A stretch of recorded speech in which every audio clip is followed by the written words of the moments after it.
নমস্কার বন্ধুরা, আশা করি আপনারা সবাই ভালো আছেন। আজ আমি আবার চলে এসেছি আর্টস কিচেনে একটা নতুন রেসিপি নিয়ে। যদিও রেসিপিটা খুব সহজ একটা রেসিপি, কিন্তু খেতে কিন্তু দুর্দান্ত হয়।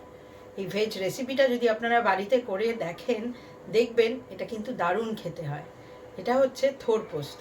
আসুন আমি আপনাদের করে দেখাই। গুড মর্নিং বন্ধুরা, থোর পোস্ত করবার জন্য আমরা আবার কিচেনে চলে এসেছি। এটা একটা খুব সহজ রান্না, কিন্তু খেতে কিন্তু দারুণ সুস্বাদু হয়।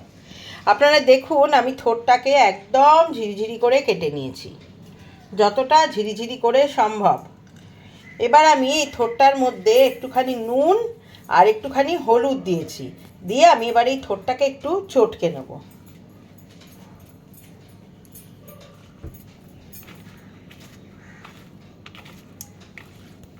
চটকে যে নেবেন, দেখবেন থোড়ের থেকে জল বেরিয়ে যাচ্ছে, সেই জলটা কিন্তু ফেলে দেবেন না।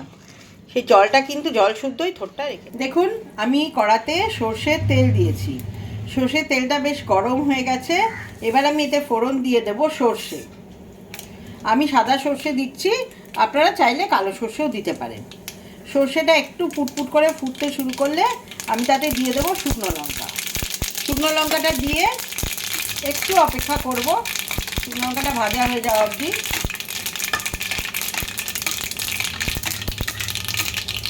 খুব সুন্দর একটা গন্ধ বেরিয়েছে সর্ষে আর শুকনো লঙ্কার। এবার আমি এটার মধ্যে এই থোরটা দিয়ে দেবো। থোরটা কিন্তু চটকে আপনারা অন্তত 8 ঘন্টা রেখে দেবেন, যাতে থোরের জলটা বেরিয়ে যায়।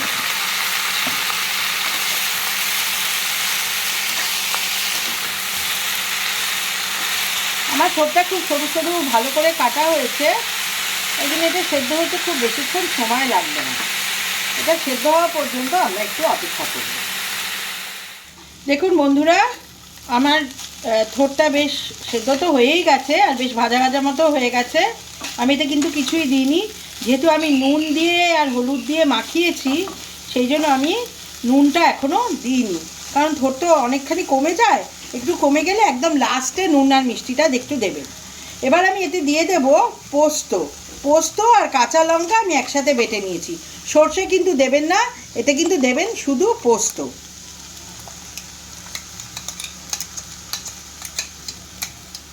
এই পোস্তটা দিয়ে ভালো করে মিশিয়ে নেবেন।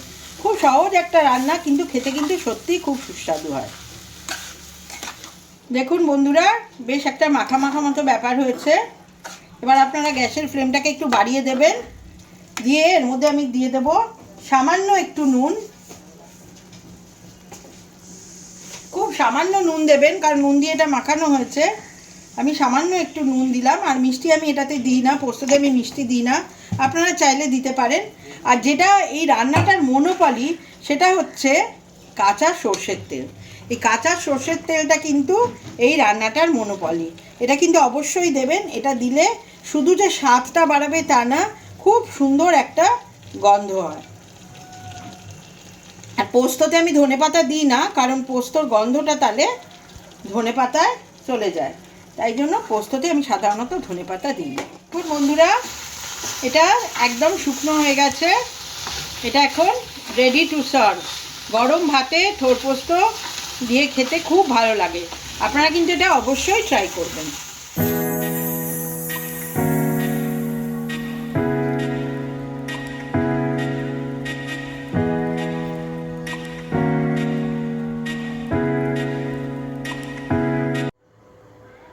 আশা করি আজকের রেসিপিটা আপনাদের সবার খুব ভালো লাগবে। আমি বলছি, আপনারা অবশ্যই এই রেসিপিটা ট্রাই করবেন। এটা গরম ভাতে খেতে কিন্তু দারুণ লাগে। সবাই ভালো থাকবেন, সুস্থ থাকবেন, আর আমাদের চ্যানেলটা লাইক সাবস্ক্রাইব করতে ভুলবেন না যেন। আর বেল আইকনটা কিন্তু অবশ্যই ক্লিক করে দেবেন।